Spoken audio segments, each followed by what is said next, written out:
Père, nous te remercions pour nous avoir rassemblés en ta présence. Merci pour ta parole, la parole de l'ancien des jours, l'ancienne parole, toujours vivante, qui me change, qui te change, qui nous change et qui les change. Nous sommes venus, mon Seigneur, les cœurs ouverts. Que ta parole impacte chaque cœur. Pour que ce que tu voulais que ta parole fasse, elle le fera dans chaque vie au nom de Jésus. Toujours vrai, me changeant, te changeant. Seigneur, qu'il en soit ainsi. Au nom de Jésus, nous prions. Que Dieu vous bénisse. Vous pouvez vous asseoir. Nous considérons Actes des Apôtres.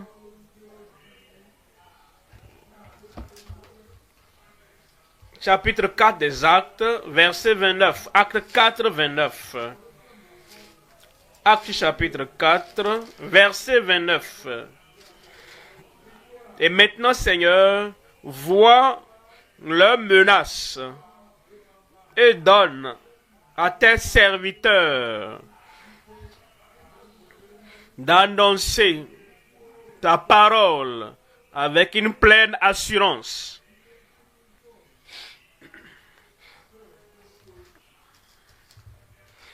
Les apôtres à Jérusalem prêchaient la parole sans crainte et sans trembler.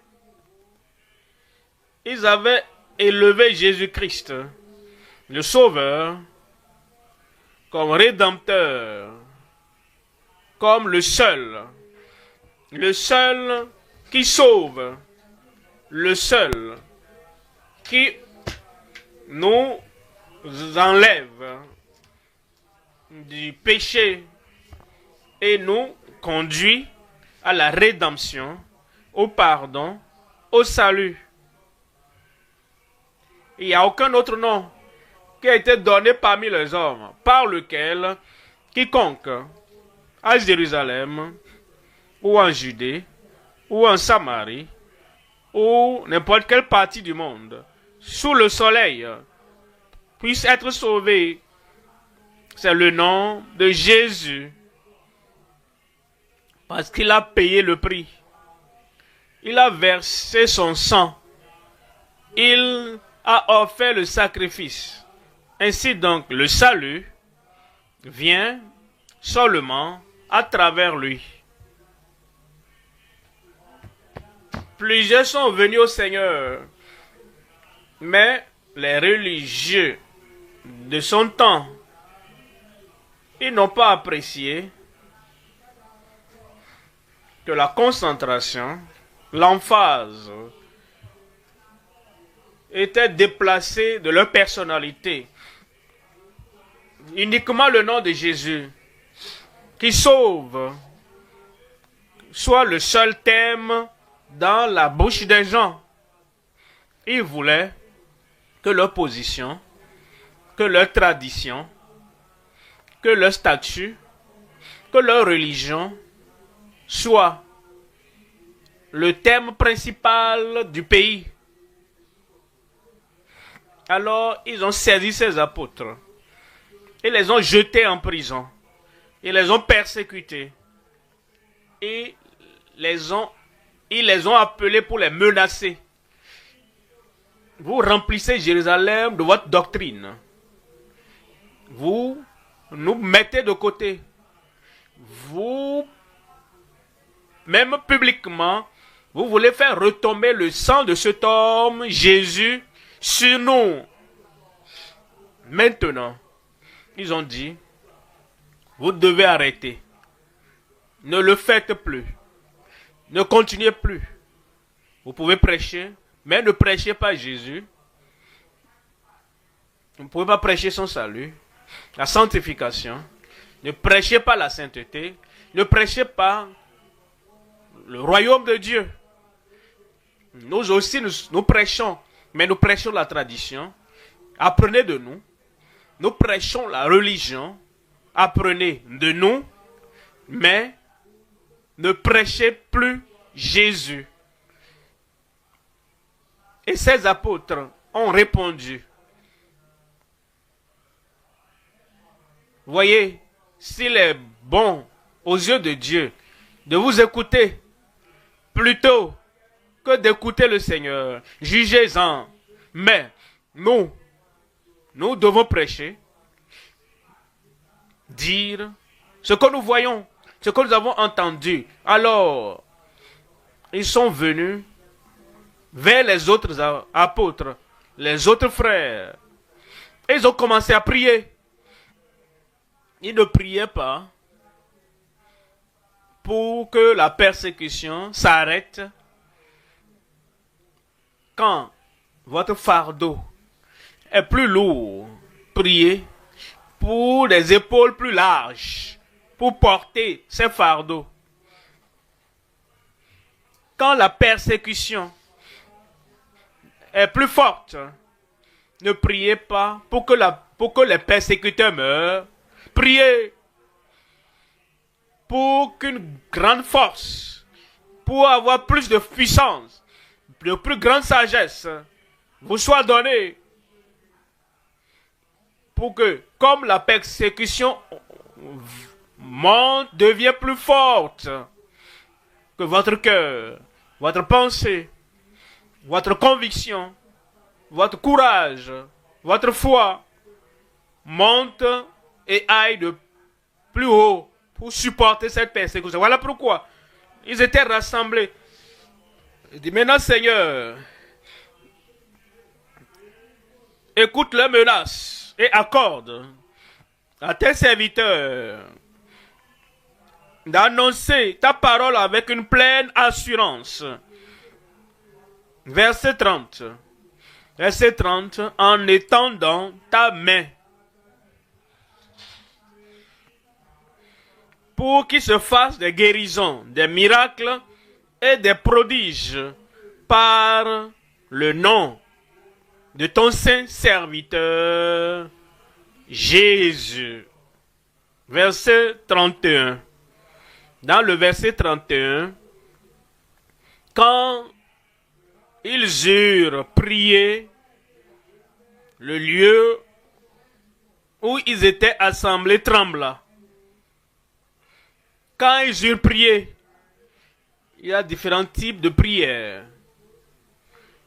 Quand vous êtes persécuté, quand le feu de la persécution brûle et devient plus chaud, il y a un type de prière que vous faites quand vous avez un devoir à exécuter et les pouvoirs en place s'opposent à vous, vous tourmentent et veulent vous faire taire.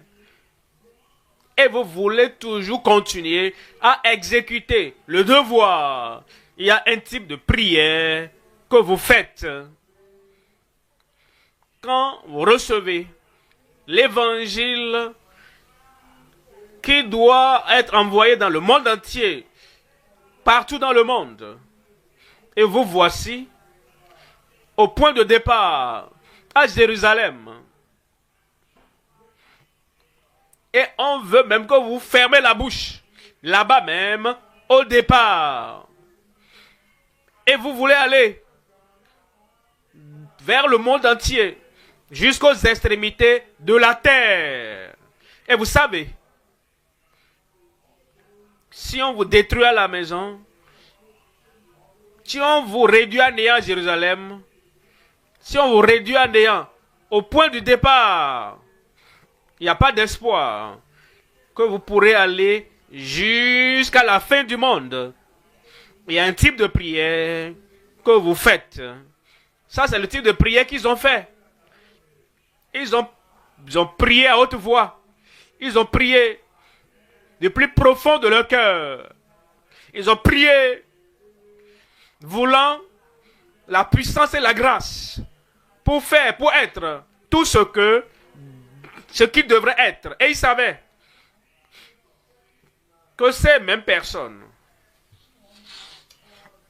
ils ont tué le Seigneur Jésus-Christ. Non seulement ça, avant Christ, ils avaient tué les prophètes.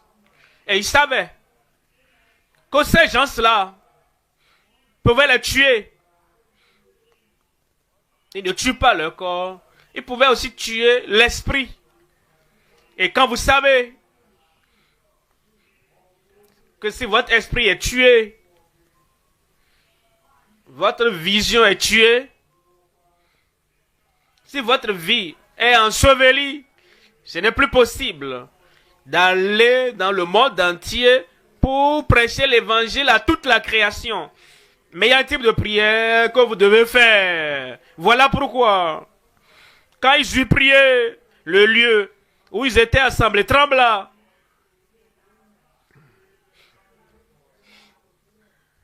Ils furent tous remplis du Saint-Esprit. Une fois encore, une fois encore, une fois encore. Ils étaient remplis du Saint-Esprit. Mais, ici nous comprenons, ils n'étaient pas remplis du parler en langue. Ça, ce n'est pas ici. C'est pas ça le problème ici. Ils n'étaient pas remplis avec un grand vent qui est venu remplir le lieu. Non, ça, ce n'est pas le sujet ici. Ils n'étaient pas remplis pour qu'un grand bruit vienne du ciel. Non, ce n'était pas ça le sujet ici.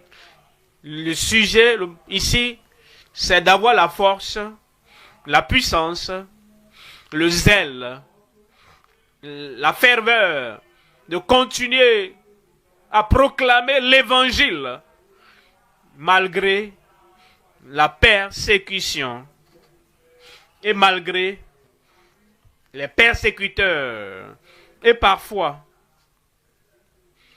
les persécuteurs vivent plus longtemps.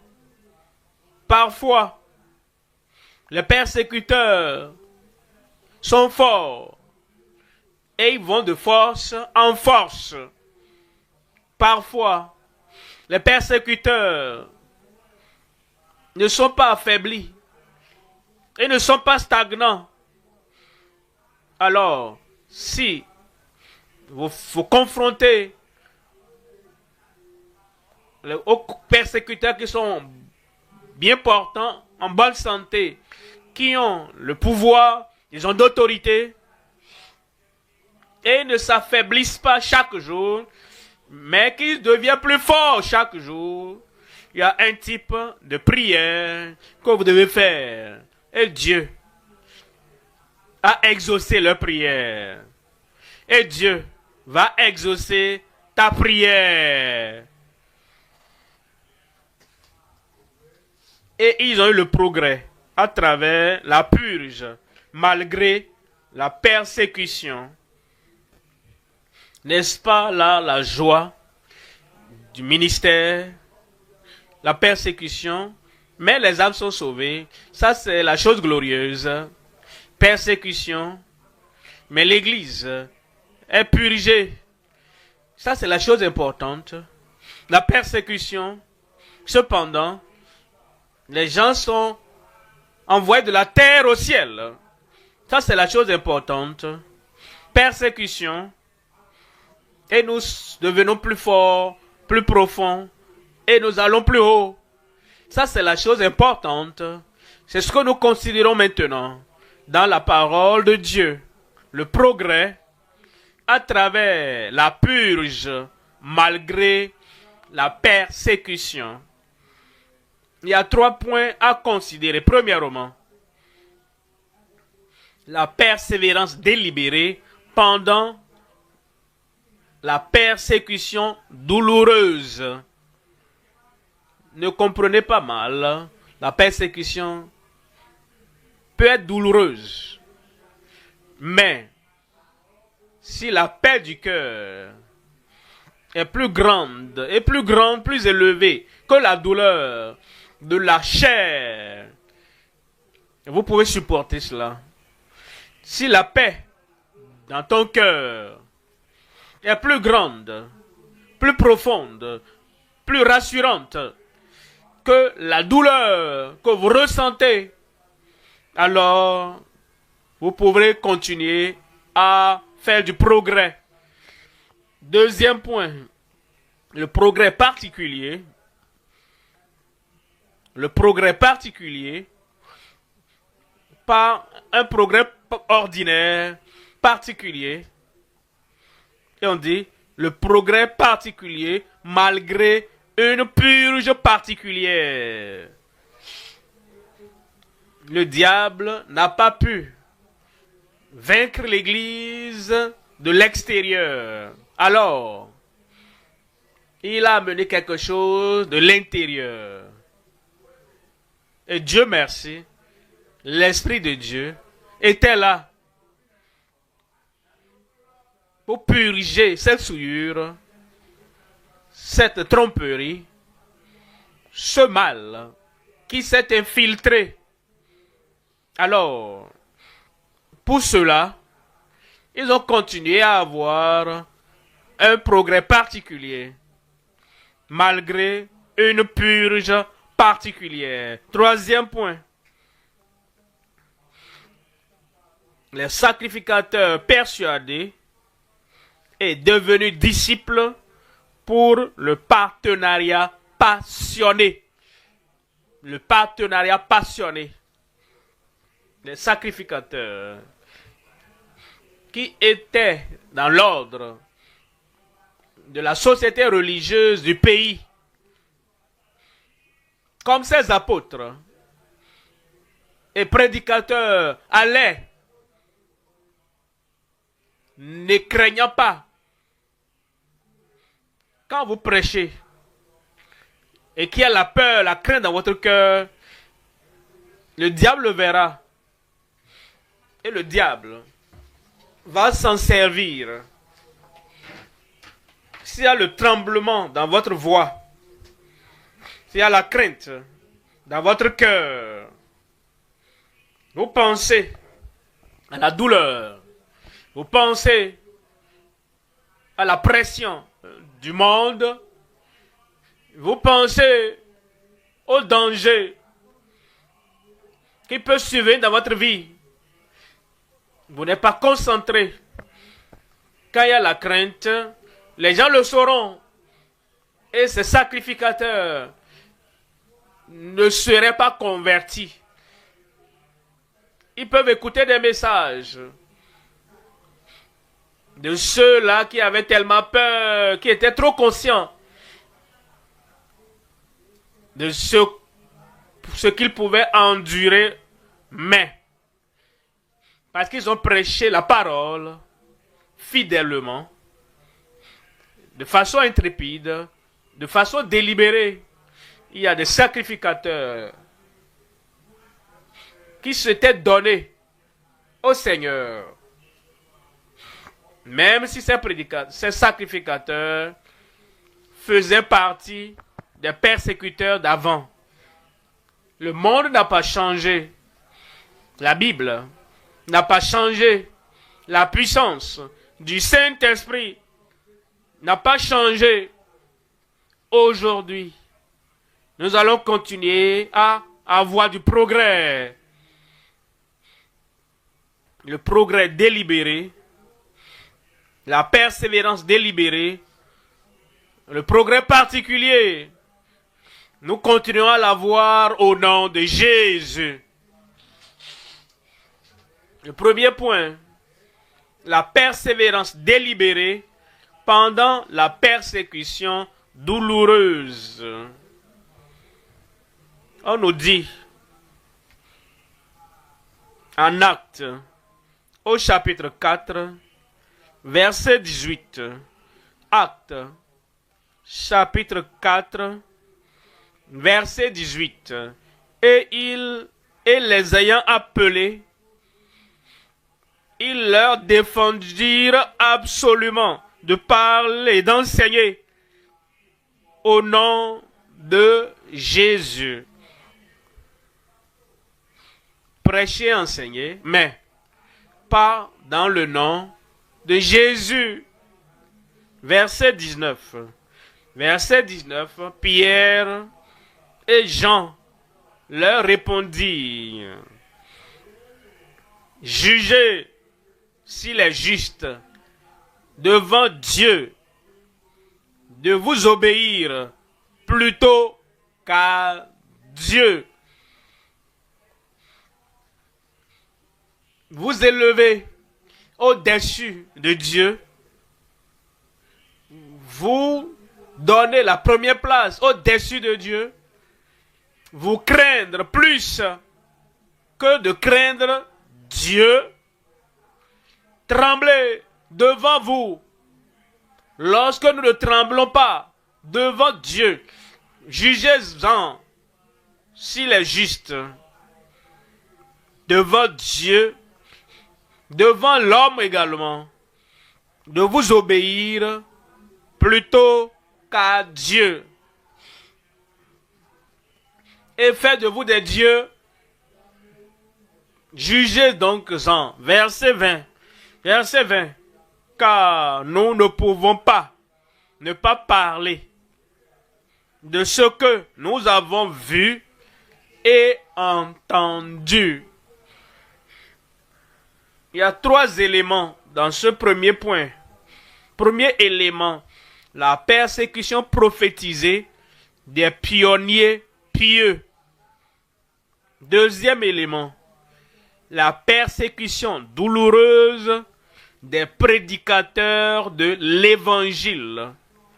Troisième élément, leur poursuite persévérante avec une gracieuse tranquillité.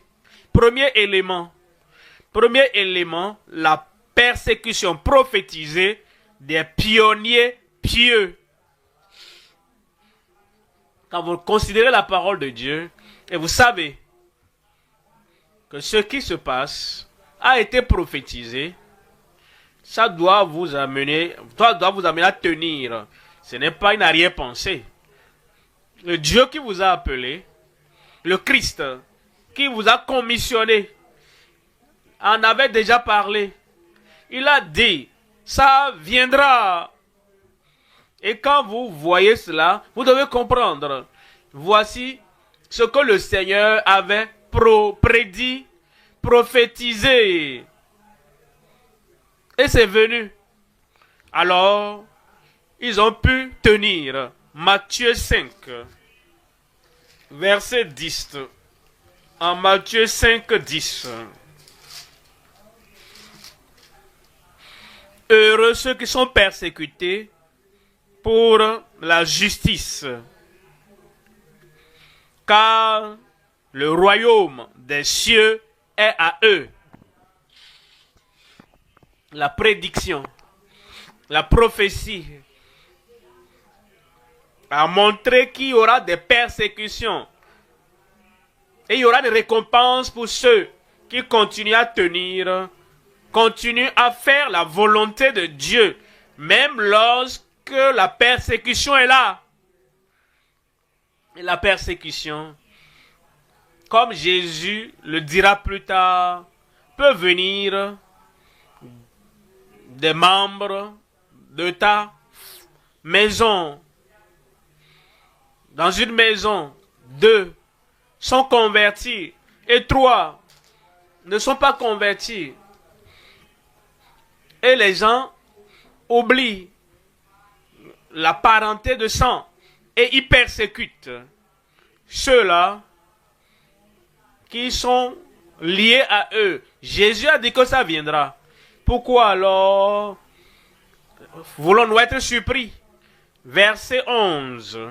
Verset 11 dit, heureux serez-vous lorsqu'on vous outragera, qu'on vous persécutera, qu'on vous outragera. Cela veut dire, ça dit qu'on vous outrage, on vous insulte, Et on vous donne des surnoms. Pourquoi? Êtes-vous choqués? Jésus a prophétisé à ce sujet que cela arrivera, qu'on vous persécutera et qu'on dira faussement de vous toutes sortes de mal à cause de moi. Faussement, à cause de moi. Il dit que ça viendra. Quelqu'un alors peut dire des choses faussement à ton sujet. Il peut mal te citer, mal interpréter ce que tu as dit. Et tu peux même réaliser soudainement que c'est même sur les médias sociaux. Ça c'est la persécution. Verset 12. Réjouissez-vous et soyez dans l'allégresse, parce que votre récompense sera grande dans les cieux, car c'est ainsi qu'on a persécuté les prophètes qui ont été avant vous. Il y a la persécution, et cela a été prédit. Jean, au chapitre 15, en Jean 15, verset 20. Jean 15, 20.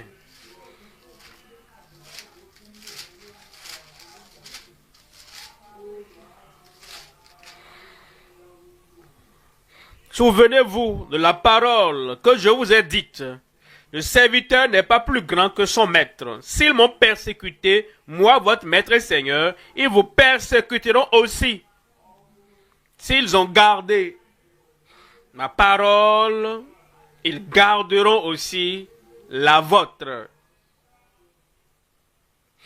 Deuxième élément maintenant, la persécution douloureuse des prédicateurs de l'évangile. Quand nous avons l'appel à prêcher, l'appel à proclamer le salut du Seigneur au monde, cet appel donné par Dieu, affirmé par le Saint-Esprit, n'est pas accepté par le monde. Et quel que soit ce que le monde n'accepte pas, et quel que soit ce que le monde en général, ce à quoi ils s'opposent, ils essayent d'arrêter. Et le seul moyen de l'arrêter est de causer la douleur. Pourquoi? Le monde sait qu'il y a deux mots qui contrôlent les gens, qui contrôlent leurs pensées, qui contrôlent leurs mouvements, leur cerveau. Deux mots, la douleur ou le plaisir. Et les gens glissent vers le plaisir. Ils glissent vers la paix. Ils glissent vers le confort. Ils glissent vers le luxe. Mais, ayant fui la douleur, alors le monde sait le seul moyen de te séparer de l'objectif, de l'appel et du devoir que Dieu t'a confié en réalité. Et maintenant le Seigneur est reparti au ciel. Il n'était même plus présent à leur côté. Et il savait que s'il pouvait causer la douleur, alors les gens allaient abandonner, rejeter ce qu'ils avaient. La même chose est valable aujourd'hui. Quand tu as une bonne chose en main, et certaines personnes n'aiment pas cette bonne chose que Dieu a confiée entre tes mains, ils savent que s'ils peuvent te donner le coup, s'il te donne le plaisir, s'il te donne l'acceptation, tu vas continuer, continuer, et tu vas continuer. Mais il ne veut pas que tu continues.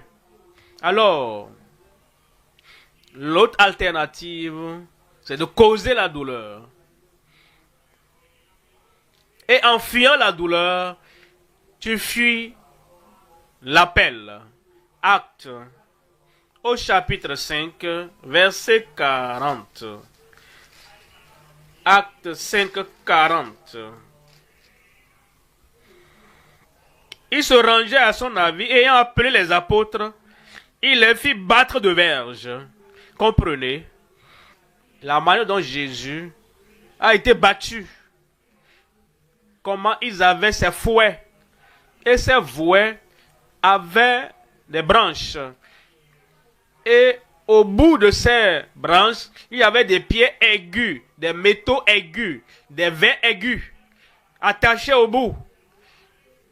Et ils ont attaché Jésus au poteau. Et on le fouettait.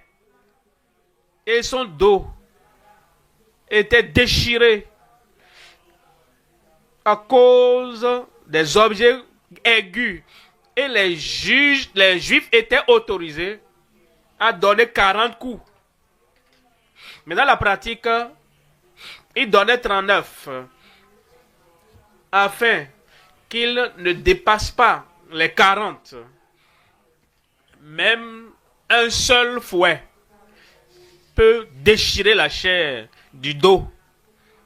2 coups, fouet, avec ses ramifications, pouvaient déchirer le dos. Et quand vous frappez votre enfant, par exemple, vous attendez le meilleur pour l'enfant. Vous voulez que l'enfant s'améliore dans ce que l'enfant est censé faire. Alors, si vous corrigez l'enfant par les coups de fouet, pas de façon mortelle, vous ne voulez pas tuer l'enfant. Vous voulez que l'enfant s'améliore. Mais ceci-là, il le faisait avec l'amertume dans le cœur. Il le faisait avec la colère. Il le faisait avec la haine dans leur cœur. Il ne voulait pas que le nom de Jésus soit proclamé. Ils étaient en colère. Il les frappait avec vengeance. Avec vengeance. On vous a dit de ne plus le faire. Et vous nous avez désobéi. Et vous êtes têtus. Ils n'étaient pas têtus. Ils avaient un esprit fort. De l'engagement. Parce que vous avez désobéi. Nous avons l'autorité. Vous devez nous élever au-dessus de Dieu. Et vous avez refusé. Ils les ont frappés avec haine, colère et animosité. Ça, c'est le type de coup, on dit. Et ayant appelé les apôtres, il les fit battre de verges. Ils leur défendirent de parler au nom de Jésus. Et ils les relâchèrent.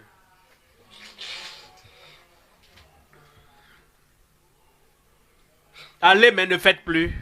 Allez. Ne nous laissez plus vous arrêter pour que vous reveniez ici. Voyez les coups qu'on vous a donnés là. Vous reviendrez ici. Les choses seront plus sérieuses. Verset 41. Verset 41. Les apôtres se retirèrent de devant le Sanhédrin, joyeux, joyeux, joyeux d'avoir été jugés dignes de subir des outrages pour le nom de Jésus. Il y eut des jours ou nous prédicateurs ici, moi y compris, nous ne nous rappelons pas la prophétie que la persécution allait venir. On pensait que la persécution viendra du dehors. Mais la persécution du dehors avait diminué. Et on pensait que tout était réglé et qu'on peut prêcher la sainte doctrine avec liberté. Alors, nous avons commencé à voir qu'il y a la persécution même de l'intérieur. Je ne comprenais pas. Et nos dirigeants aussi ne comprenaient pas. Si vous êtes là il y a vraiment longtemps, au lieu de nous réjouir, j'ai commencé à réprimander les gens. Pourquoi vous faites ça? Comment est-ce que vous pouvez faire ça? Ici, nous enseignons la parole de Dieu. Et nous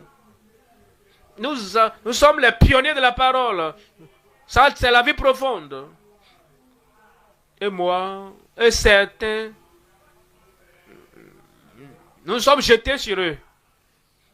Mais, quand nous avons commencé à lire et à lire et à lire la Bible, nous avons maintenant découvert que cela était arrivé à Jésus, même de l'intérieur. Il y avait un Judas Iscariote. Et Jésus ne s'était pas jeté sur Judas. Parce que Jésus connaissait la prophétie concernant Judas. Alors, il lui a simplement parlé. Les autres même ne savaient pas pourquoi il lui disait ce qu'il disait. Maintenant, nous réalisons. Nous devons retourner à la parole et aux paroles de Jésus. Lorsque la persécution douloureuse vient, il a dit, nous devons nous réjouir. Et voici ce que les apôtres ont fait. Joyeux d'avoir été jugés dignes de subir des outrages pour le nom de Jésus. Verset 42. Verset 42. Et chaque jour. Ça, c'est la chose merveilleuse. Ils avaient été fouettés et on leur a dit arrêtez. Ne le faites plus. Et on les avait chicotés, fouettés. Et ils ont maintenant pris du temps pour le faire plus. Et chaque jour, dans le temple et dans les maisons, ils ne cessaient d'enseigner et d'annoncer la bonne nouvelle de Jésus-Christ. Que Dieu nous accorde cette même grâce. Amen. Cette même force dans nos cœurs au nom de Jésus. Vous n'allez pas arrêter. Je ne vais pas arrêter. Troisième élément. Leur poursuite persévérante avec une gracieuse tranquillité. Nous poursuivons,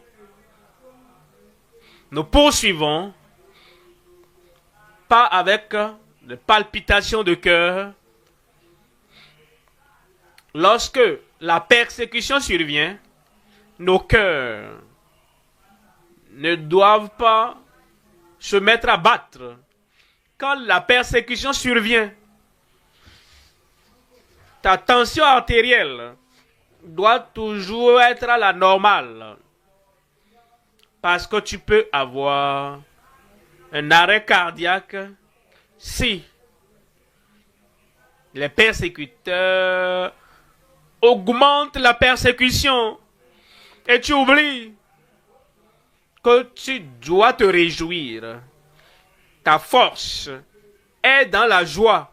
La joie du Seigneur sera la force de ton cœur. Alors, pas de panique, pas de palpitation de cœur, pas de crainte, pas de sommeil. Oh, le monsieur prêchait et tout d'un coup, il est tombé et on a dû l'emporter.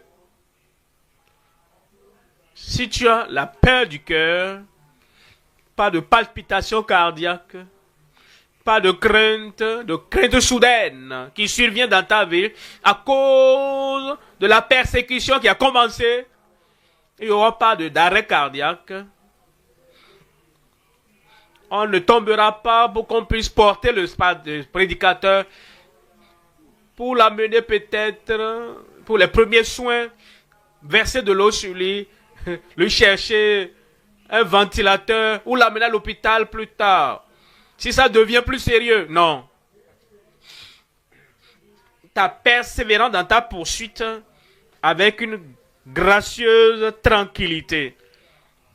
Acte au chapitre 26, verset 18. Afin que tu les ouvres les yeux, c'est ce que nous faisons, pour qu'ils passent des ténèbres à la lumière et de la puissance de Satan à Dieu, pour qu'ils reçoivent par la foi en moi le pardon des péchés et l'héritage avec les sanctifiés.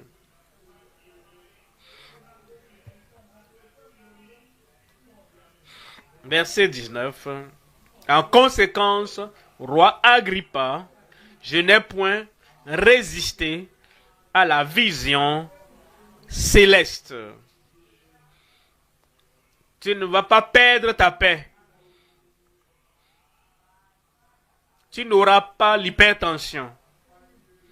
Donne-moi un grand amen.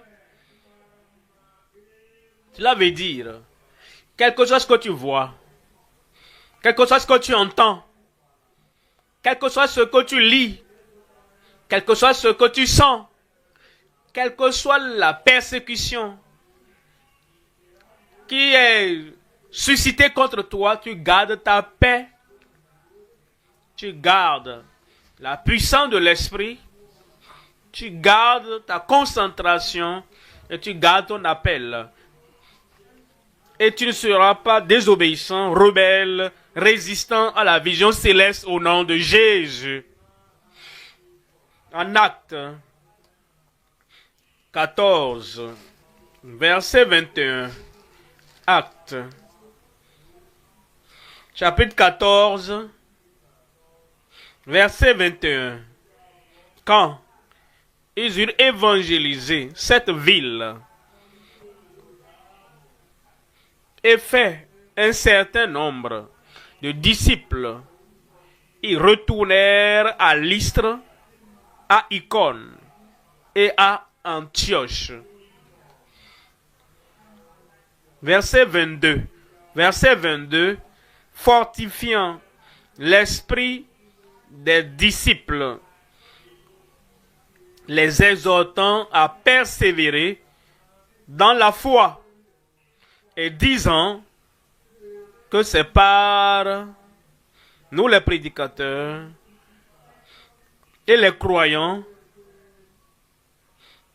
les planteurs d'églises et les églises plantées, et disant que c'est pas beaucoup de tribulations qu'il nous faut entrer, des épreuves, d'opposition, qu'il nous faut entrer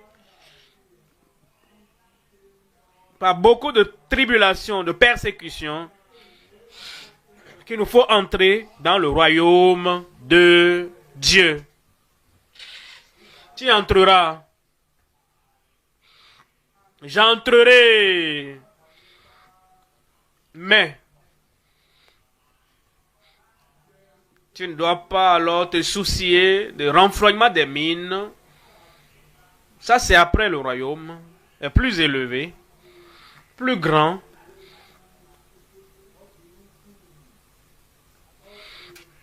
Ayant de splendeur, le paradis, le ciel, la Nouvelle Jérusalem. Quand tu regardes cela et tu sais que ce n'est pas beaucoup d'opposition, pas beaucoup de persécution, pas beaucoup d'épreuves, que tu entreras là-bas et tu veux aller là-bas et tu y arriveras, tu passeras par toutes choses, mais par la grâce de Dieu, nous serons tous là-bas à la fin au nom de Jésus. Si vous regardez en arrière,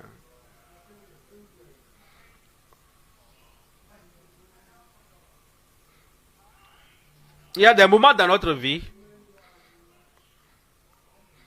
nous abandonnons pratiquement. Est-ce que je peux vous parler?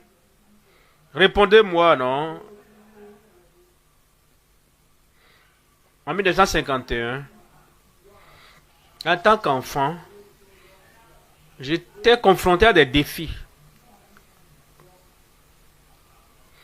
Et j'ai dû abandonner. Quelque chose était arrivé.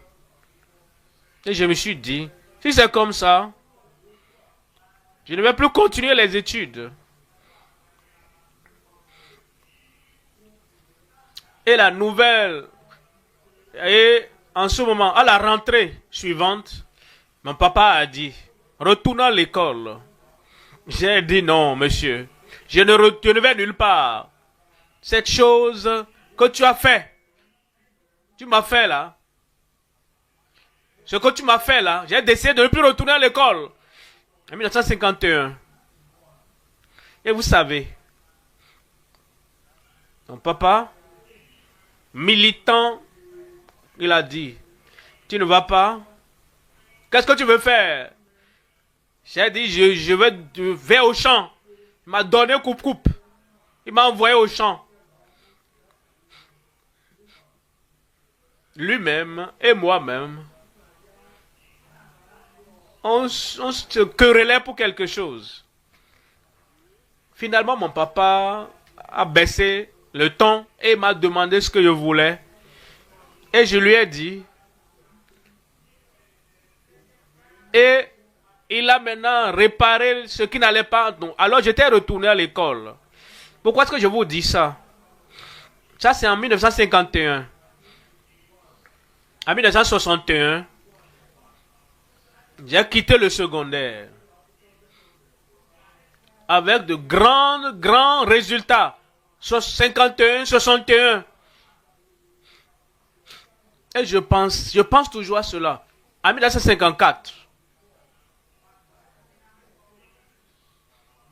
les choses étaient terribles.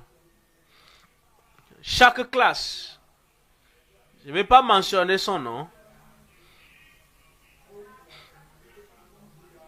et en tant qu'enfant, à environ 13 ans, je n'arrivais plus à supporter. J'ai pratiquement abandonné l'école encore en 1954, mais je suis resté. Mais en 1964, 64, de façon glorieuse, triomphante, j'étais entré à l'université. Et en regardant cela, je regarde l'avenir. En 1957, je me rappelle, c'était comme si j'avais perdu d'intérêt dans tout ce qu'on appelle école, études, en 1957. Maintenant, en regardant en arrière, en 1957, quand j'ai perdu d'intérêt complètement, maintenant, en 1967,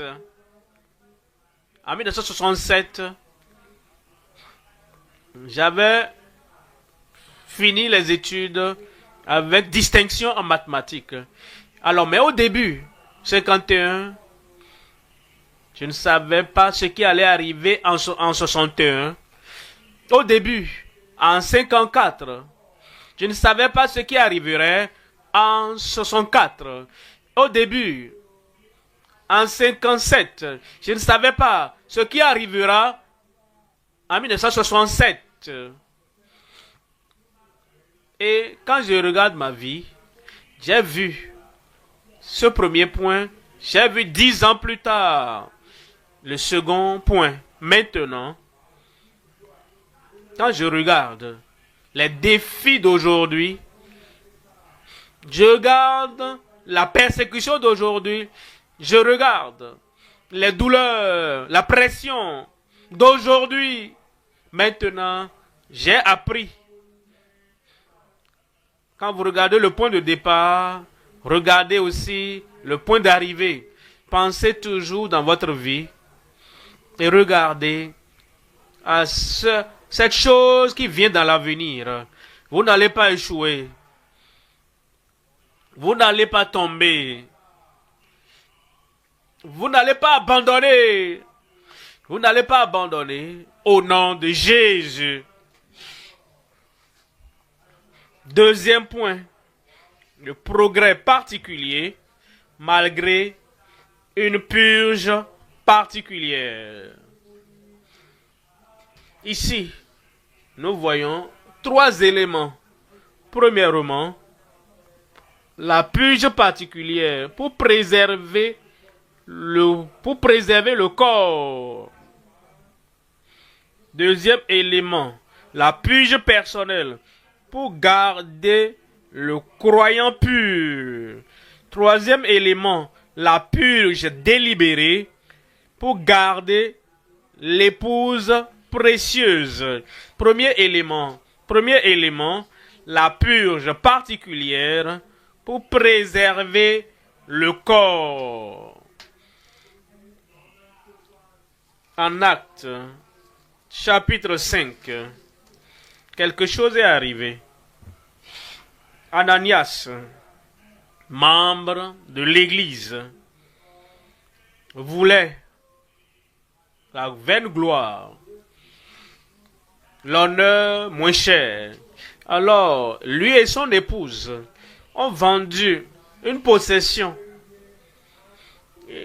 Et c'était même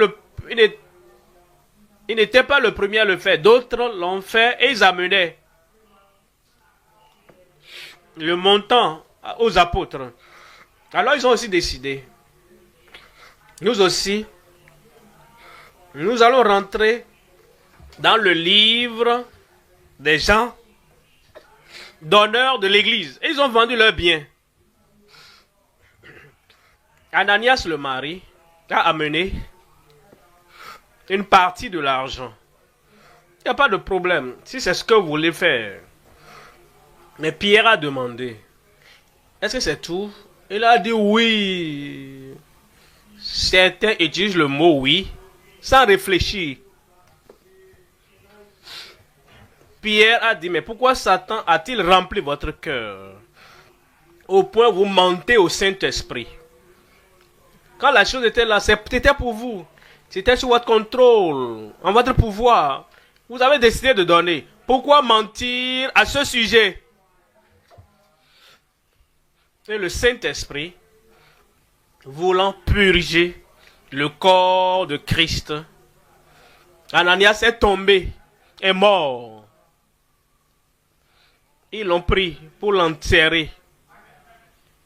Quelques heures après,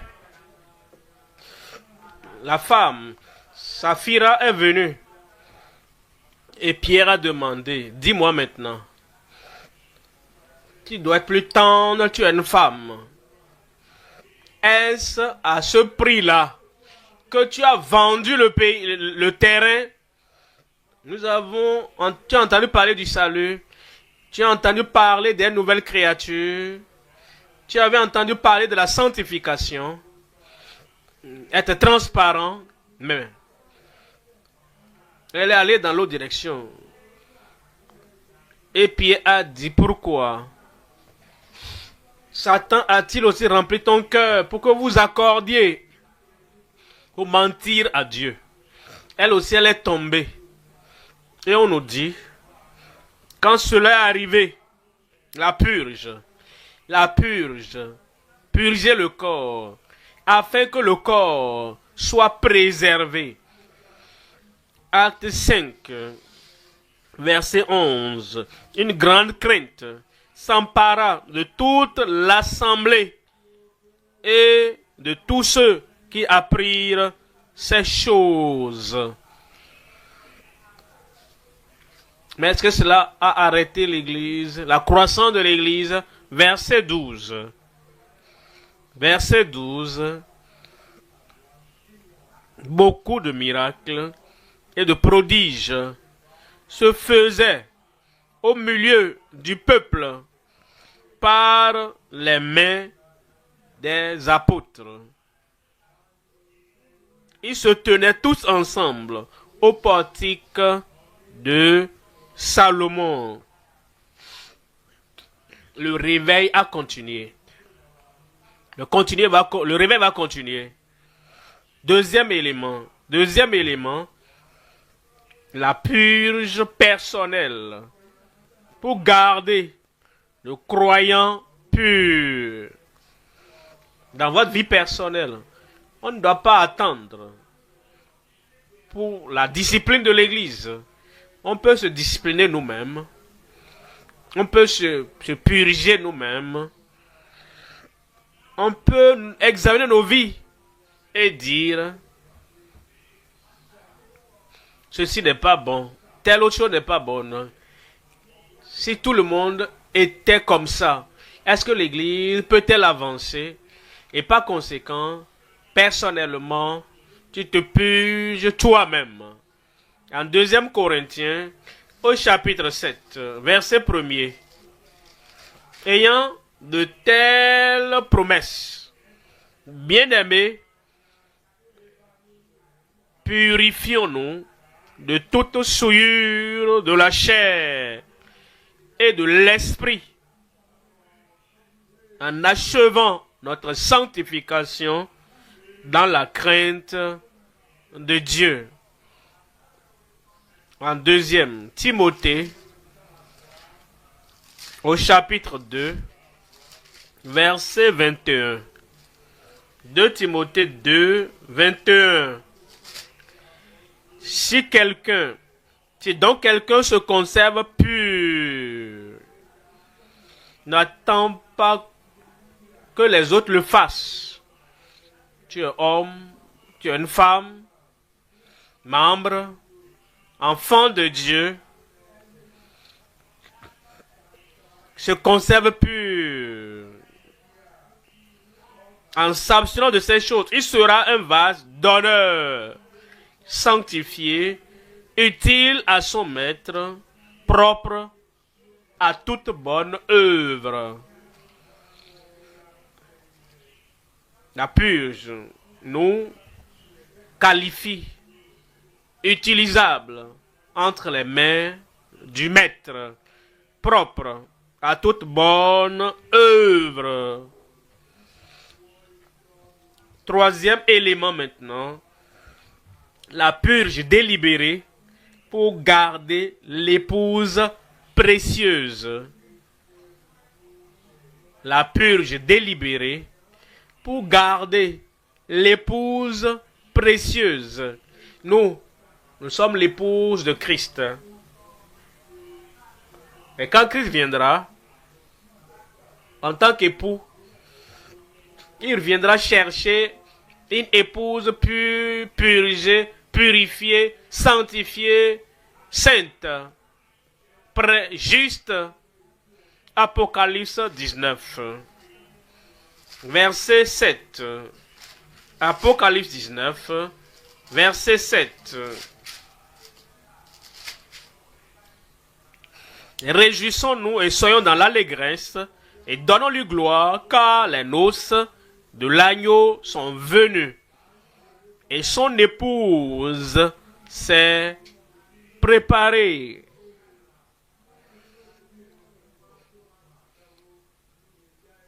Est-ce que vous pourrez dire que vous êtes prêts pour les demeures célestes avec ses souillures, avec ses propos oisifs, avec cette impureté secrète, avec cette impureté et avec la vie qui ressemble à celle des gens du monde,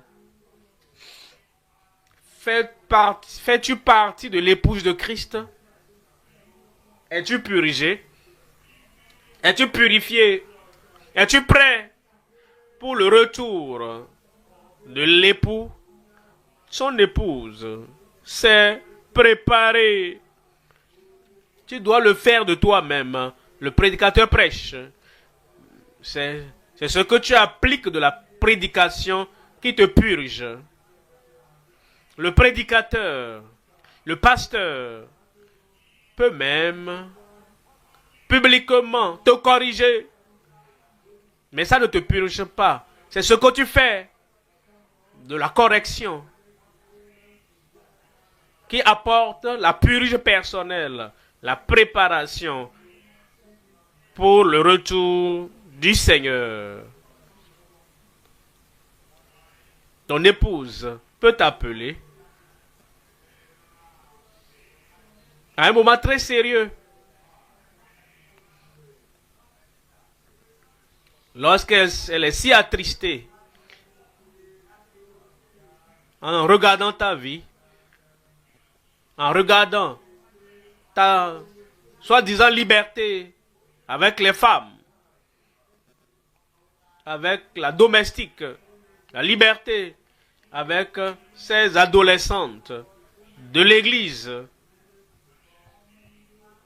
Et elle observait les choses. Elle était triste. Elle n'avait pas le courage. Elle craignait la douleur de la réaction du mari. Mais quelque chose est arrivé. Elle s'est dit, si cet homme meurt dans cette condition, où passera-t-il l'éternité? Alors, elle s'est dit, quelque chose qui va arriver, que cela arrive. Elle t'a appelé pour dire, mon mari, avec la tristesse, avec honte, avec la douleur, elle n'a pas dit avec panique, mais avec panique, il doit te parler. De quoi? De quoi? De quoi veux-tu parler? Ah, j'ai sommeil, hein? Non, s'il te plaît. Écoute-moi. Cette fois-ci, s'il te plaît. D'accord, parle. Je vois que ta proximité aux femmes, aux jeunes filles, aux adolescentes, je suis préoccupé. Je suis vraiment dérangé. Bon. Elle s'est exprimée. Cela ne te purge pas nécessairement. C'est ce que tu fais de sa révélation. Ce que tu fais de ses propos qui en réalité fera la purge. Tout le monde essaie de t'aider. Le prédicateur essaie, ton épouse essaie, ton mari essaie, tout le monde essaie de t'aider à être prêt. Et ce que tu fais de ce que nous disons tous, qui en réalité va te purger. Et tu le fais pour toi-même. Son épouse s'est préparée. Verset 8. Et il lui a été donné de se revêtir d'un fin lin éclatant, pur, car le fin lin, ce sont les œuvres justes des saints. Troisième point maintenant. Troisième point. les sacrificateurs persuadés et devenus disciples pour le partenariat passionné. En Actes, au chapitre 6, verset 7. Actes chapitre 6, verset 7. Et la parole de Dieu se répandait. Je prie que la parole de Dieu se répande. Amen. Dieu merci pour la société biblique du Nigeria, la société biblique de chaque pays, la société biblique du monde. Plus de Bibles sont imprimées. Et la Bible est le livre le mieux vendu, le plus vendu parmi tous les livres au monde entier.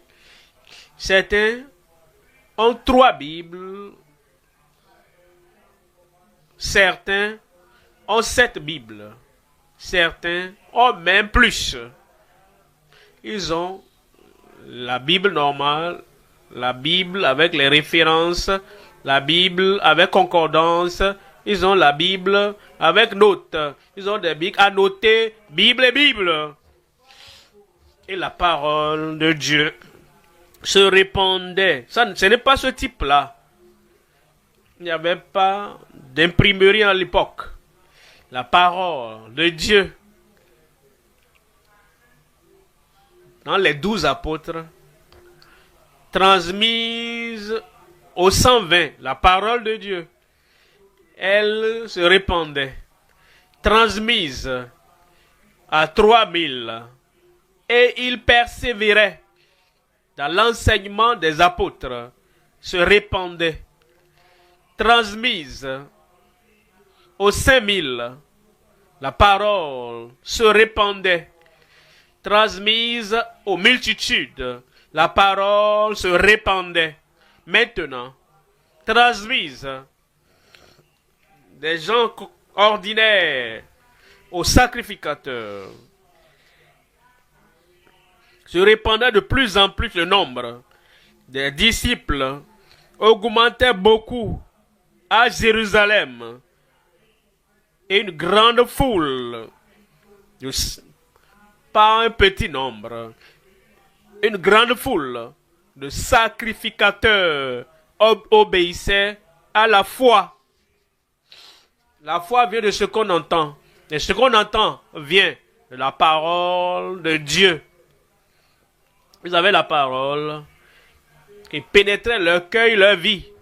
La parole de Dieu se répandait.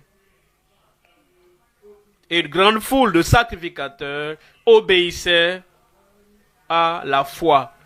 Il y a 3 éléments ici. Premièrement, la conversion des sacrificateurs traditionnels. Deuxième élément, la consécration des sacrificateurs transformés. Et troisièmement, la continuation des sacrificateurs véridiques. Premier élément, la conversion des sacrificateurs traditionnels. La parole de Dieu dit que ces sacrificateurs, Actes chapitre 6, je sais, pour notre JCK, notre croisade, les chefs traditionnels sont invités. Comment? Leur présenter la parole de Dieu, la tradition dans l'idolâtrie, la tradition dans l'occultisme, la tradition dans les sociétés secrètes. Et nous les invitons. Est-ce que la conversion se produit? Ou nous espérons qui viennent juste pour gracier l'occasion, pour nous honorer. Est-ce que nous les appelons à la conversion? Est-ce que nous pouvons mettre la vérité du salut, de la repentance, de se détourner de toute idole? Est-ce que nous leur présentons cela? Maintenant, nous invitons les leaders politiques de venir. Quel est notre objectif? Est-ce que nous les invitons afin que leur présence puisse aider la société à se dire « Ah, ils sont même d'accord avec nous. » Non, monsieur. Nécessairement, ils ne sont pas d'accord avec nous parce que nous les invitons et qui sont venus. Ils ont leur propre programme. Ils ont leurs propositions également. Quand ils viennent, ils veulent être acceptés par l'Église tels qu'ils sont. Ils n'acceptent pas, plusieurs parmi eux, n'acceptent pas la parole de repentance. Alors, comprenons, si les chefs traditionnels viennent, si les dirigeants politiques viennent, notre objectif, notre but, c'est de leur prêcher la parole de repentance. Et comme le même évangile qui vient à tout le monde, leur parvient aussi. Et il y a la conversion. Acte 6, verset 7. La parole de Dieu se répandait de plus en plus. Le nombre des disciples augmentait beaucoup à Jérusalem. Et une grande foule de sacrificateurs obéissait à la foi. Voilà pourquoi nous invitons tout le monde à nos rassemblements. S'ils écoutent, et les paroles qu'ils écoutent peuvent les conduire à la repentance. Amen. Deuxième élément, la consécration des sacrificateurs transformés. La consécration des sacrificateurs transformés. En Romains, chapitre 12, verset 1er. Romains 12, verset 1. Je vous exhorte donc, frères, par les compassions de Dieu, à offrir vos corps comme un sacrifice vivant.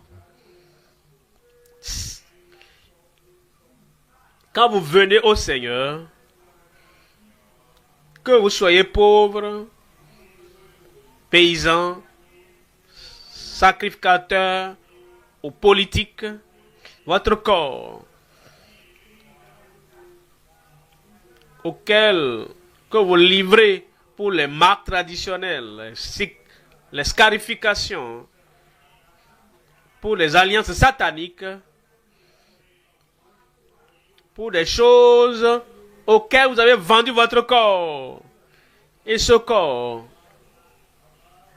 est détenu et possédé par les mauvais esprits. Maintenant, si vous êtes véritablement né de nouveau, vous devez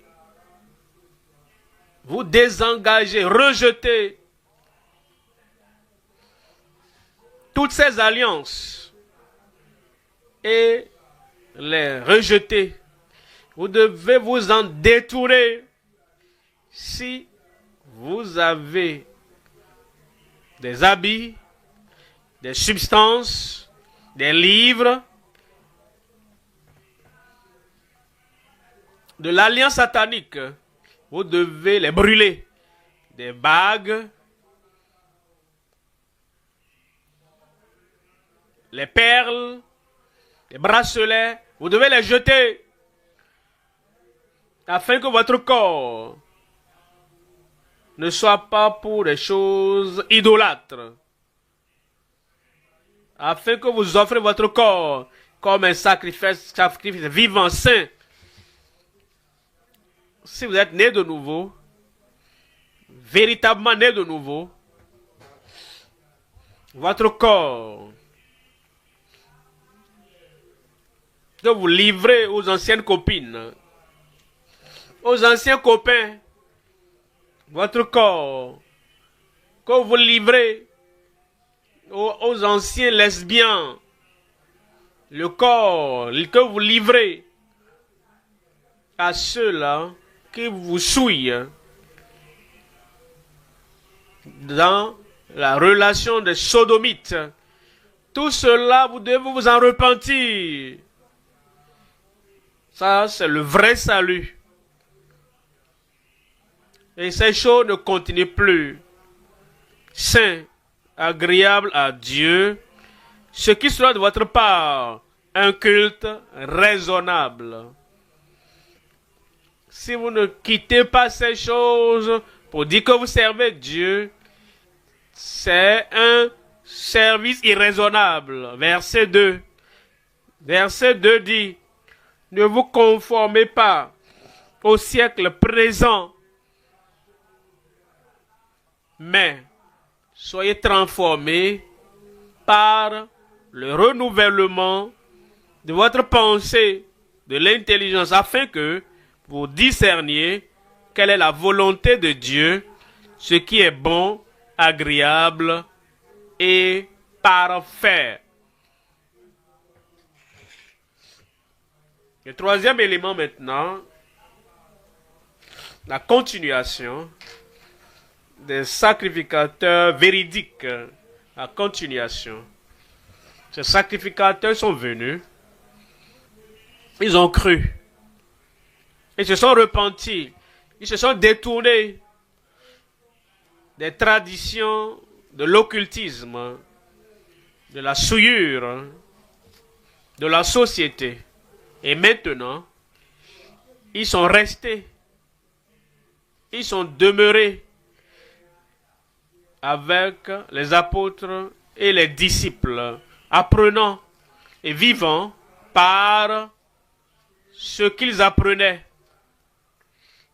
Cette parole, ce mot continuer, est ce que le Seigneur veut que nous gardions. Que tout ce que nous avons entendu ici, que cela ne meure pas ici. Mais, toute conviction que tu as reçue, toute compréhension que tu as reçue de la parole de Dieu maintenant, que cela continue. Et ça va continuer. J'ai décidé de suivre Jésus. Point de retour, point de retour. Tes collègues, ceux avec qui tu travailles main en main, ils peuvent ne pas accepter, prendre cette même décision, mais j'ai décidé de suivre Jésus. Point de retour, point de retour.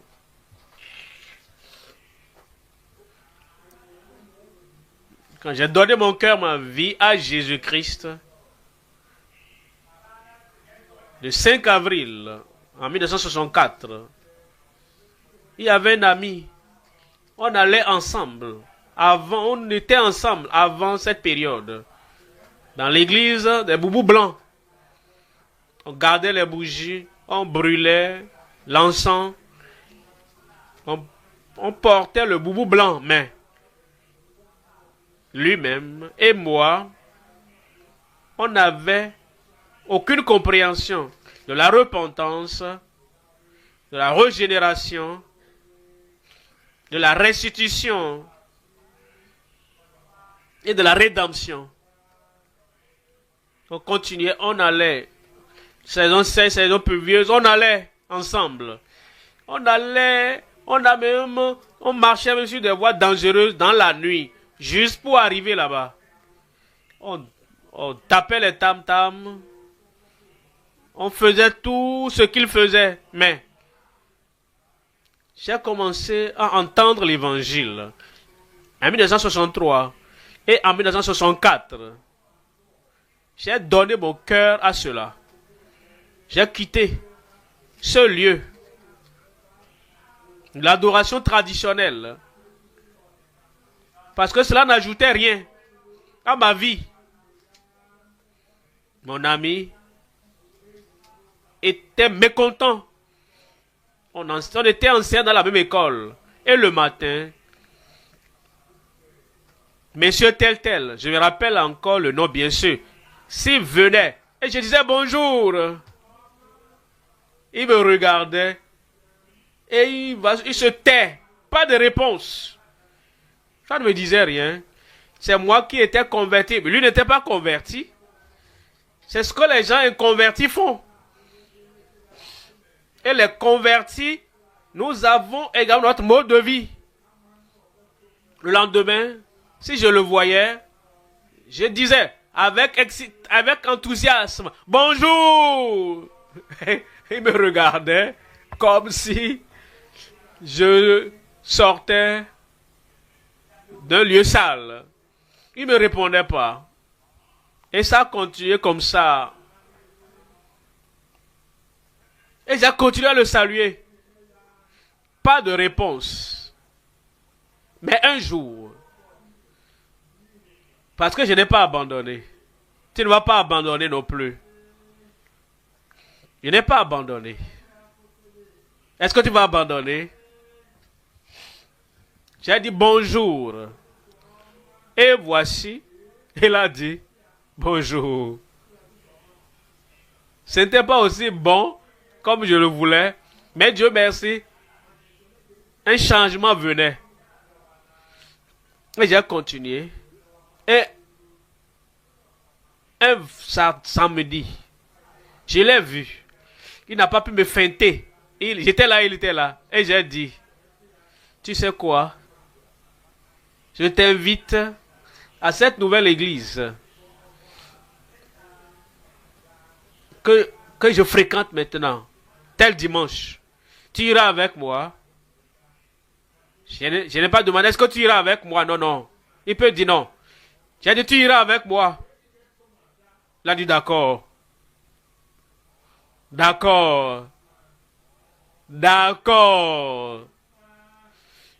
Et il est allé avec moi ce dimanche-là. Il a écouté la parole que j'entendais, qui a changé ma vie. Gloire à Dieu. Vous voulez que je vous raconte l'histoire, la suite de l'histoire? Je dis gloire à Dieu.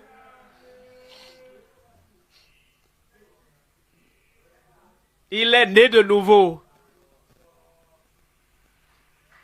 Il a quitté. Là où on était ensemble. Et il a purifié sa vie. Et il a commencé à apprendre de moi. Je n'étais pas un prédicateur, mais un nouveau converti. Mais le peu que je connaissais, j'ai commencé à lui transmettre cela. Il était sanctifié. Ensuite, plus tard, rempli et baptisé du Saint-Esprit. Et il a continué. Moi aussi, j'ai continué. En vivant un jour par moment.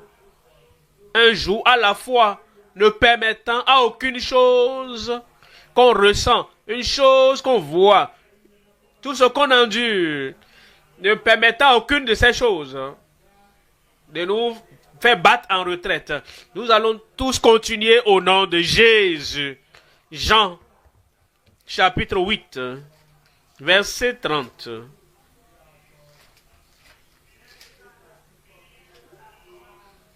Comme Jésus parlait ainsi, plusieurs crurent en lui.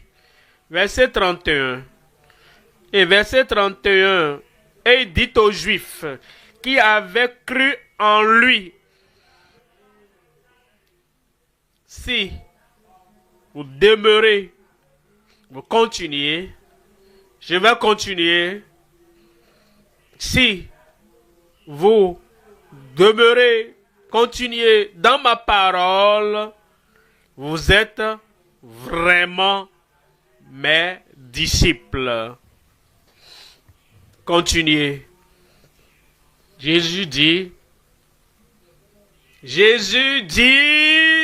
continuez. Verset 32. Vous connaîtrez la vérité. Vous connaissez déjà. Ils connaissaient déjà la vérité sur le salut. C'est pourquoi ils ont cru. Maintenant, comme ils continuent, vous connaîtrez la vérité de la sainteté, de la sanctification, la pureté de cœur, de la force et de la puissance du Saint-Esprit. Ils avaient cru. Maintenant, Jésus dit à ceux qui avaient cru en lui,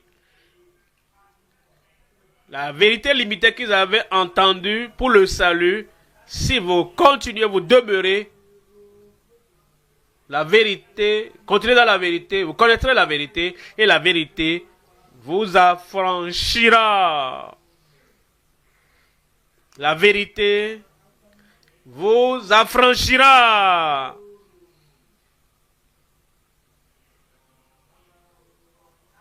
J'ai connu le Seigneur, j'étais né de nouveau, et personne ne m'a parlé des conséquences, des choses que je faisais. Quand j'étais dans l'église des boubous blancs,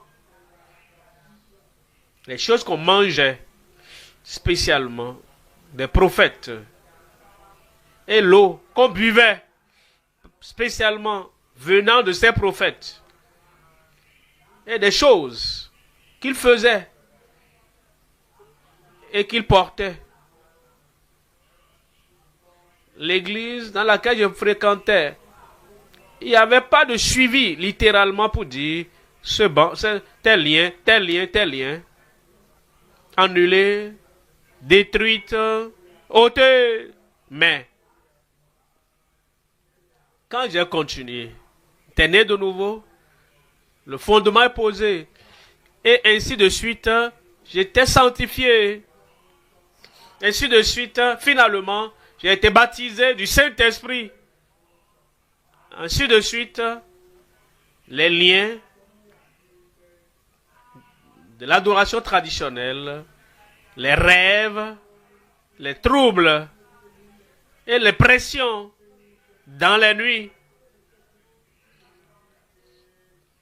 Vous connaîtrez la vérité et la vérité vous affranchira. Dites-moi, vous affranchira. Il n'y avait pas de guérison de prière. Personne pour me dire, sois libéré de ceci ou de cela. Totalement libre. Complètement libre. Comme vous continuez, vous demeurez, vous allez continuer au nom de Jésus. La liberté totale du péché, la liberté totale des attaques sataniques, la liberté totale de toutes choses qui vous liait et qui va empiétrer sur votre voyage menant à la terre promise. La libération totale pour vous au nom de Jésus. Comme nous prions maintenant, vous priez du plus profond de votre cœur. Est-ce que vous passez par une persécution douloureuse? La persécution prend de l'ampleur. Vous avez besoin de la force, la puissance, l'autorité. La puissance ferme qui vous amènera à demeurer dans le Seigneur. Voilà pourquoi vous devez prier.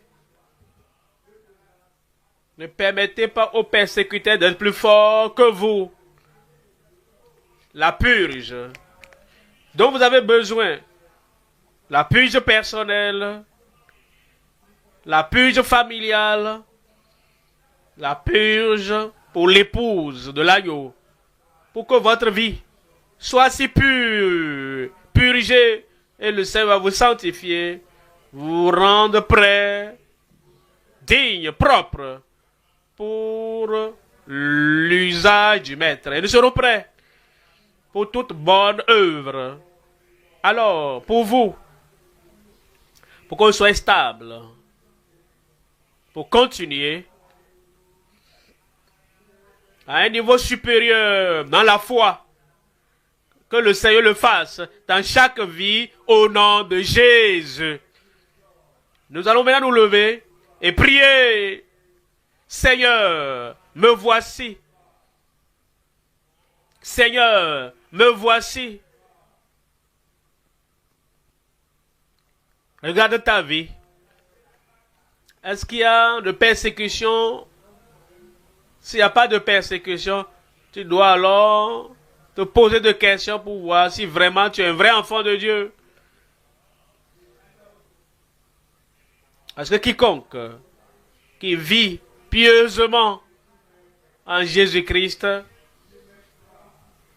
sera persécuté. Le monde te sourit.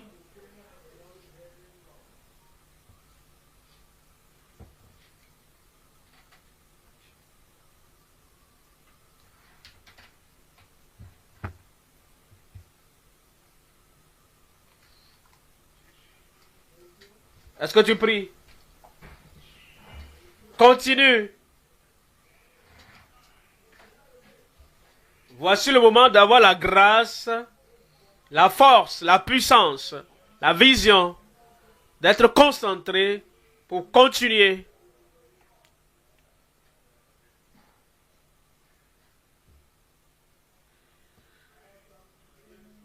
Au nom de Jésus, nous prions. J'ai dit au nom de Jésus, nous prions. Nous allons continuer. Rien ne va nous arrêter. Je ne sais pas ce que tu endures dans la vie depuis que tu as commencé avec Christ. Mais ça nous a révélé clairement que tous ceux qui mèneront une vie pieuse et juste feront face à la persécution.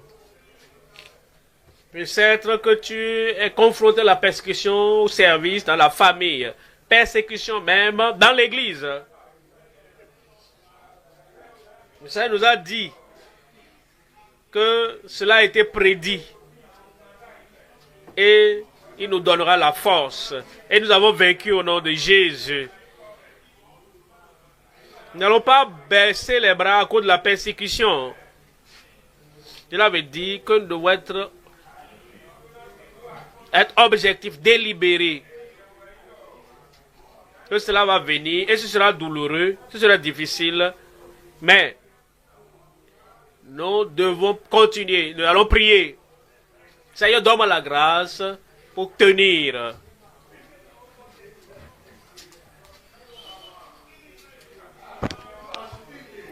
Donne-moi la grâce, Seigneur.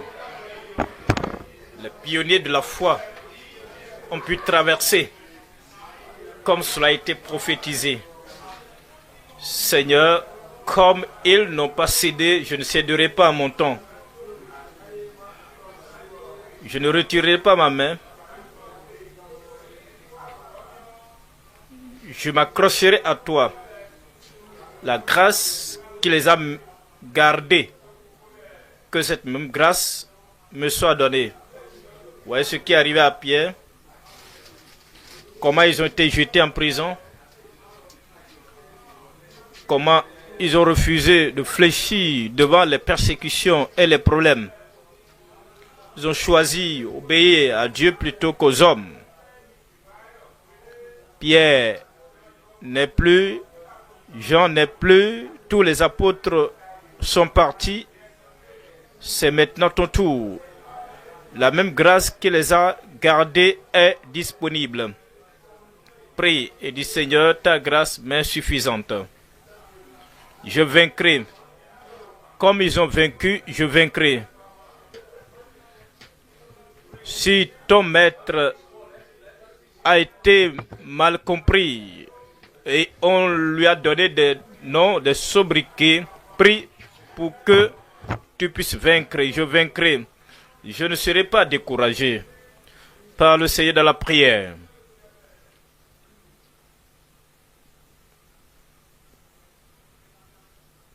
Il n'y a pas de persécution plaisante. C'est toujours douloureux. Vous avez mal compris. Les mensonges qui ont été racontés sur toi, vous auriez pu avoir assez d'opportunités de promotion, mais parce que vous avez refusé de coopérer pour tricher, mon frère, ma soeur, n'abandonne pas. D'autres l'ont traversé, tu vaincras. Parle au Seigneur, j'ai besoin de ton aide. Parle au Seigneur, j'ai besoin de ta grâce. Parle au Seigneur, je n'abandonnerai pas. Parle au Seigneur, je continuerai à persévérer. Parle au Seigneur de la prière.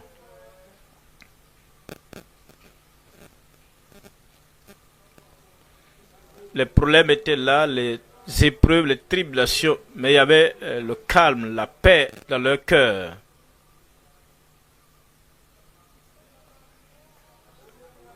Le Seigneur nous a révélé que si nous avons la bonne compréhension de ces persécutions, qu'elles viennent de l'intérieur ou du dehors, nous aurons la paix dans notre cœur. Et comprenez ainsi que c'est la stratégie du diable. Priez, parle au Seigneur. Seigneur, je ne serai pas anxieux, il n'y aura pas de palpitation de cœur, je ne vais pas rebrousser chemin, je ne vais pas répliquer aux persécuteurs. Je ne crierai pas sur eux. Je comprendrai que même au sein de l'Église, la persécution viendra, les épreuves surviendront, les problèmes surviendront. Ouvre la bouche et prie et parle au Seigneur.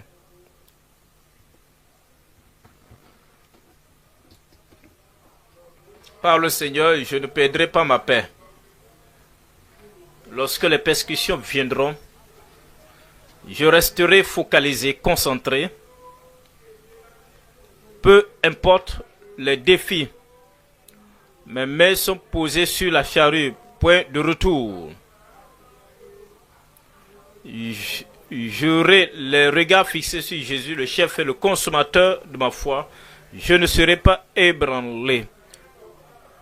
Je ne vais pas regarder les problèmes et les épreuves.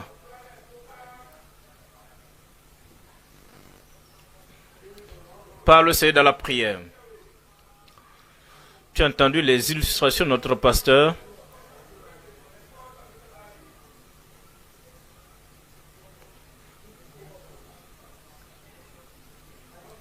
Les problèmes se sont soldés par des louanges. Peu importe ce que vous traversez maintenant, ne considérez pas les problèmes actuels, mais regardez la gloire future. Parce que le Seigneur a dit des paroles, des bonnes paroles à ton sujet. Regarde le futur brillant. Ce que le Seigneur fait dans la vie de notre Père dans le Seigneur, il le fera également dans votre vie. Prie Dieu Seigneur de t'aider à détourner les regards des problèmes actuels, les défis actuels, les persécutions actuelles et les épreuves actuelles.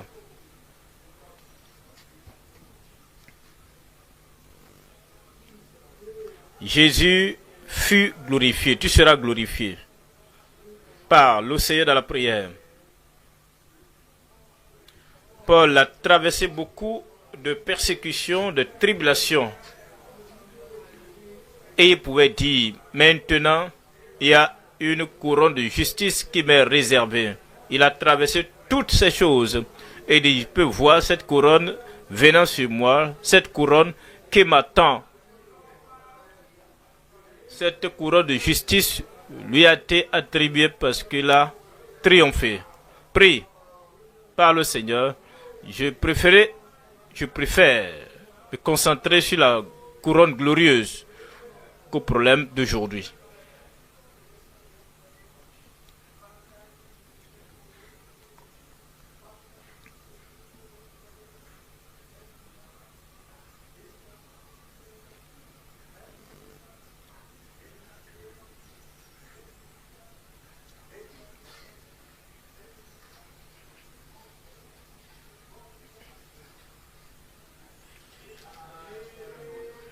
Au nom de Jésus, nous prions. Il y a une purge qui est en cours dans la maison de Dieu. Ne vous joignez pas à ceux qui murmurent. Pourquoi ne pas laisser Dieu faire ce qu'il veut faire dans son église?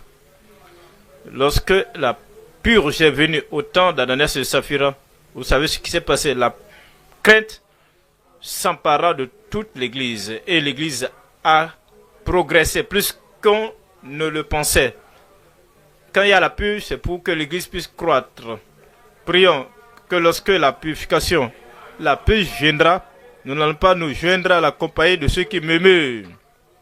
Prions que Dieu nous aide à comprendre ce mouvement dans l'église.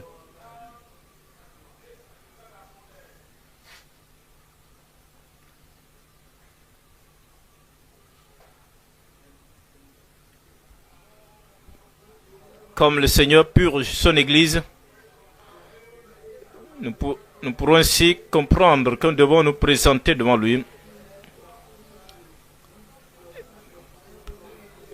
et reconnaître les choses dans lesquelles nous sommes impliqués, les problèmes que nous avons causés nous-mêmes, les problèmes, les péchés secrets dans lesquels nous sommes allés pour nous repentir, parce que Dieu veut nous utiliser. C'est seulement les vases qui sont purgés, purifiés, que Dieu va utiliser. Pourquoi ne pas prier? Il faut connaître ta vie. Je connais ma vie. Y a-t-il quelque chose maintenant? Je sais que j'ai fait quelque chose. Ma conscience me le dit. L'Esprit de Dieu me dit. À qui dois-je le dire? Que puis-je cacher? Dis Seigneur, me voici. Ouvert devant toi, peu importe la chose. Pourquoi ne pas aller au Seigneur dans la prière? Et si nous devons nous confesser, nous ne devons pas perdre le temps. La honte d'aujourd'hui n'est rien à comparer à la honte éternelle. J'ai fait quelque chose de mauvais. Vous devez le dire. Si vous devez être discipliné, il n'y a pas de souci.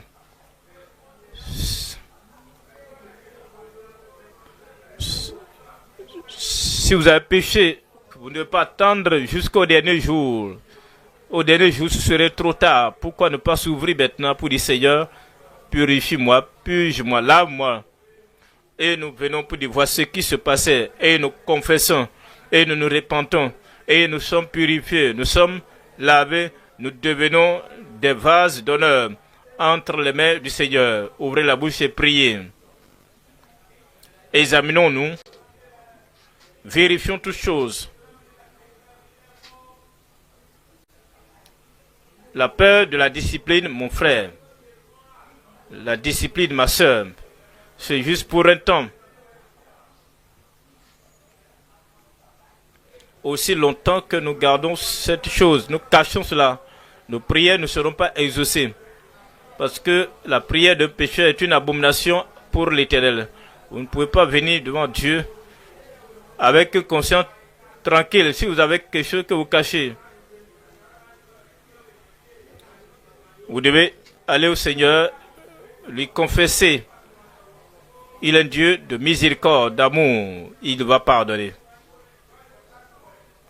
Parle au Seigneur dans la prière. Le Seigneur nous a beaucoup parlé. Comment appliquez-vous cela dans votre vie? Comment dois-je l'appliquer à ma vie? C'est ce que nous appliquons à notre vie qui importe. Ce n'est pas ce que nous entendons. Nous attendons beaucoup d'enseignements de prédication. Combien nous en appliquons à nos vies?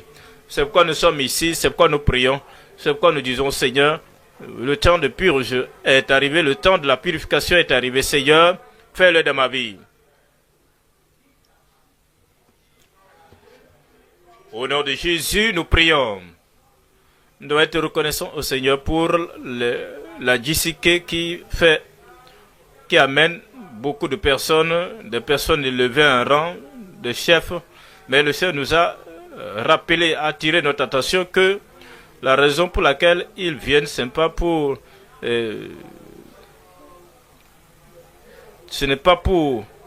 renforcer, rehausser l'événement. Ils ne viendront pas pour donner de beaux discours et partir Et maintenant, il n'y a pas un suivi et qu'il n'y a pas une conviction dans le cœur. Que Dieu apporte la conviction dans le cœur afin qu'il puisse se repentir. Prions. Nous avons des rois, des personnes de gouvernement, de grandes personnalités dans notre société. Que le Seigneur les touche, que le Seigneur ouvre le cœur afin qu'ils puissent se repentir de leurs péchés, qu'ils puissent se tourner vers le Seigneur. Est-ce que vous priez pour eux? Est-ce que vous intercédez en leur faveur? Priez et dites, Seigneur, nos programmes ne sont pas là pour des démonstrations, pour du divertissement, que le Seigneur les touche et les amène dans le royaume. Et par la grâce de Dieu,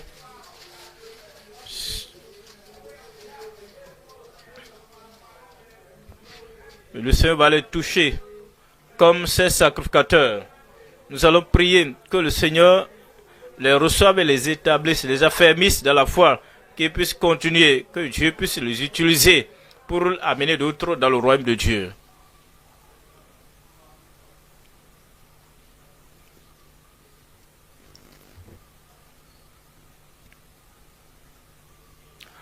Au nom de Jésus, nous prions.